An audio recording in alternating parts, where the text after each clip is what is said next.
Brother Sanjay Mehndiratta.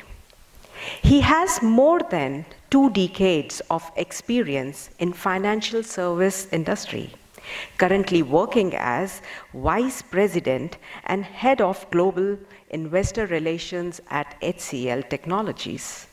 Holds an economic honors and MBA in financial management at Delhi University.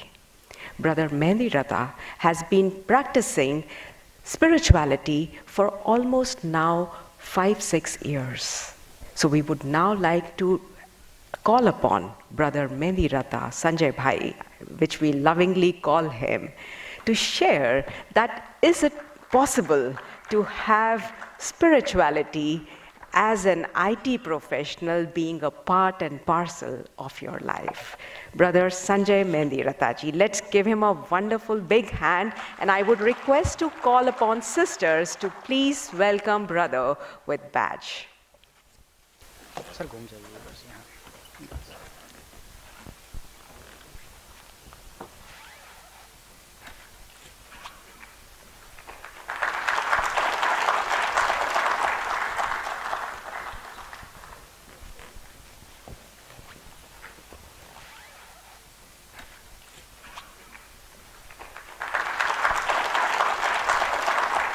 Good morning, everyone. Om Shanti. Firstly, I want to thank Brahma Kumaris, the organization, for giving me this opportunity to share my thoughts. The title given to me is Relevance of Spirituality in IT. Very, very apt, and I would like to start with some very basic tech questions. And you may, if you agree, just raise your hands, and that should validate what I'm trying to say. So the first fact which I've observed in IT industry is that the best of the hardware needs the best of the software to run. Would you agree? Thank you. Fact number 2, the best of the software needs to be absolutely free from all the bugs and viruses to be able to deliver the best performance. Would you agree? Wonderful. Fact number 3, when we look at viruses and bugs, what do we do to prevent that? We build security solutions and firewalls so those bugs and viruses don't impact our hardware systems. Would you agree? Great. Now comes the 4th fact, which I'm experiencing at HCL Technologies. We've bought significant software products from IBM. To get these products going, we need to make ongoing investments. You know why these investments are needed? Because to make these products very relevant on a day-to-day life. And they continue to remain relevant for the customers. So investments is important. I'm sure you'll agree with all of that. And lastly, all of us use a lot of gadgets. Just pointing to one simple thing, that there is increased use of software in our lives.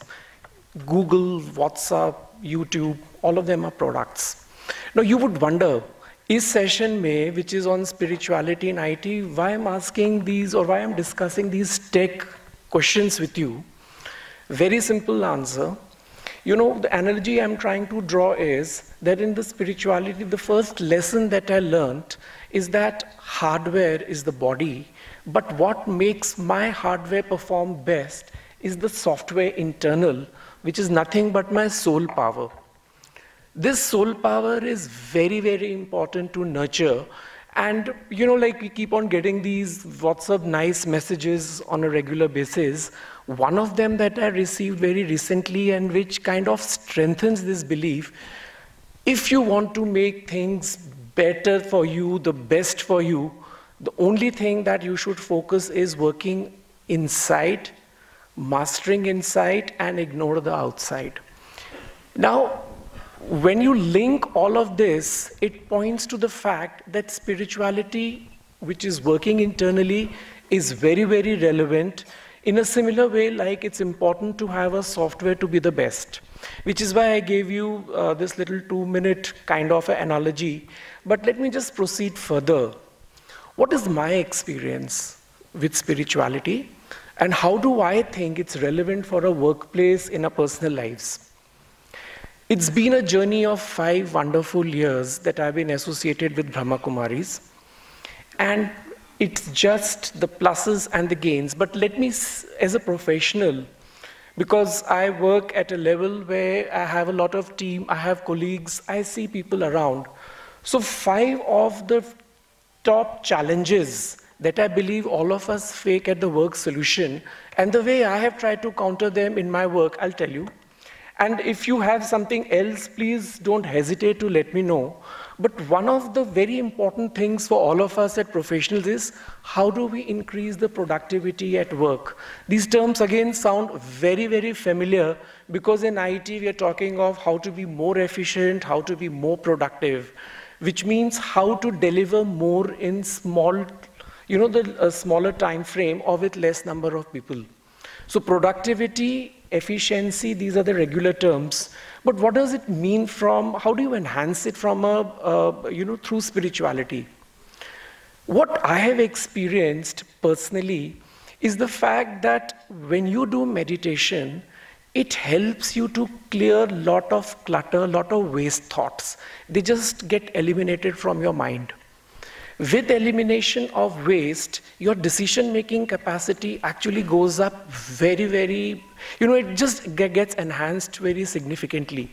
अब क्या होता है कि at senior level, or whether you're working at a project manager level, at whatever level we are working in any organization, IT or non-IT, our respective bosses, superiors expect us to come out with good solutions, good decision-making without much of ambiguity.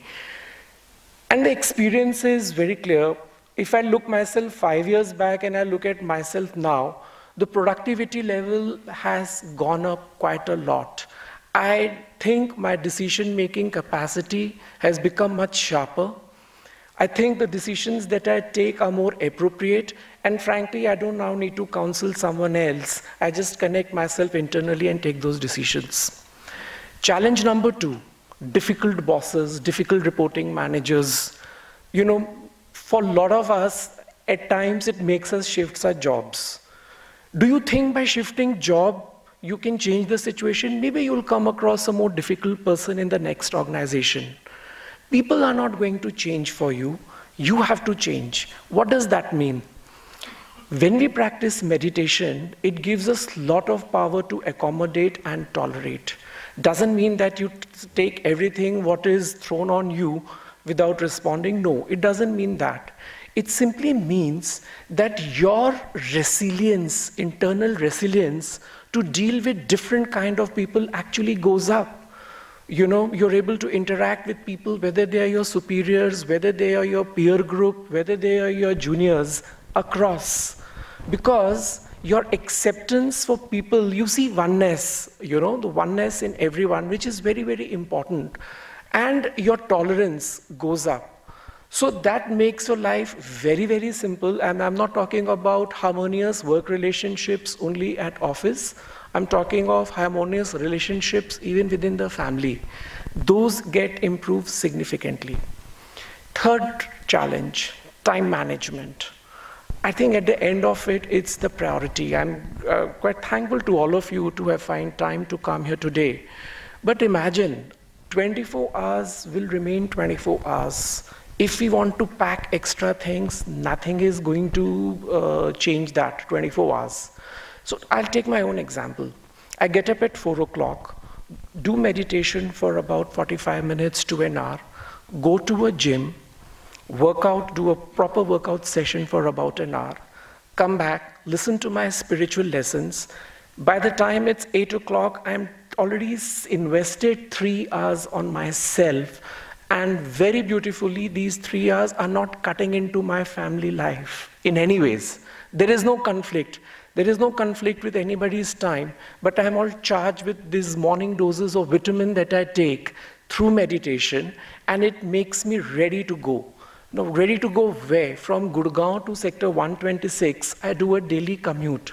A lot of people tell me, 3 hours are you spending, commuting back and forth Gurgaon, Noida every day? But all of us know that, they're not easy jobs to come by.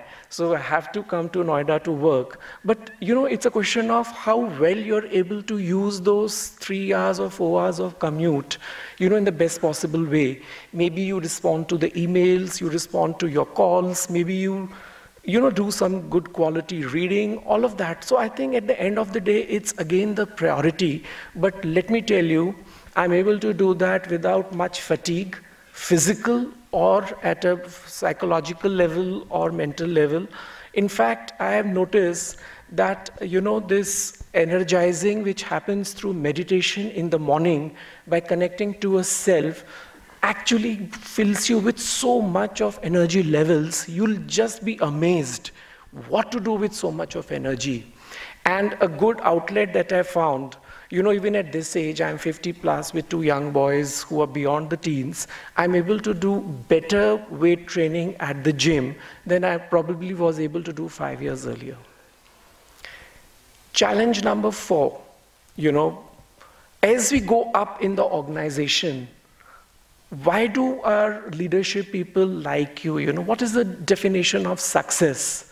Very simply, your technical knowledge, whether you are an IT professional or an MBA, at a point of time in life doesn't make a difference.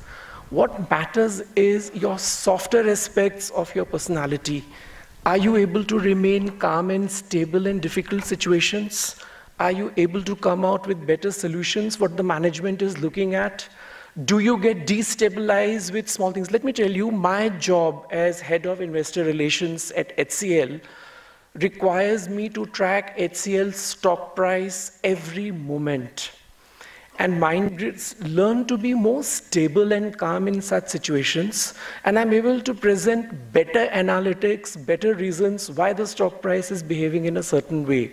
So why I gave you that example is because it's very, very important to remain calm and stable. And the best way to do that is through meditation, because the basic lesson in spirituality is that your inner core is very peaceful. We connect to so many people outside. Can we not spend 10, 15, 20 minutes to connect internally? This is what I learned. I connect internally, draw the power of peace and remaining stable, and then able to kind of replicate that in my work. I think that is what has helped me at a practical level. And then finally, all of us want to be successful. The definition of success is different, but if I take it at a very basic level, I think we want to be doing wonderfully at our professions, respective professions. We want to make everyone happy. But all that is possible if we are complete in ourselves, and spirituality gives you that depth of completeness, which just comes to you as a blessing. And when you complete with satisfaction yourself, you are able to then give it to others. Because if we are empty ourselves, I don't think we'll be able to give it either to our organization, to our respective families. I'll just end my session by just one simple thing, is that if you are taking a stroll near a sea or a river, you enjoy the breeze, right? We like the cool breeze which is next to the river. But if you want to take a little experience further, you'll probably dip your toes in the water. You'll enjoy the coolness of water. There would be some who would want to probably go into the depths of the water, take a deep dive, and see what lies within. On the surface, maybe we find the fish, but if we go deep, we can find the pearls. In my journey, I decided to go beyond tipping my toes. I took the dive, not knowing swimming, but now I know how I can take a deep dive. My journey to find pearls still continues, and I'm quite confident that I'll be able to achieve that. Thank you very much.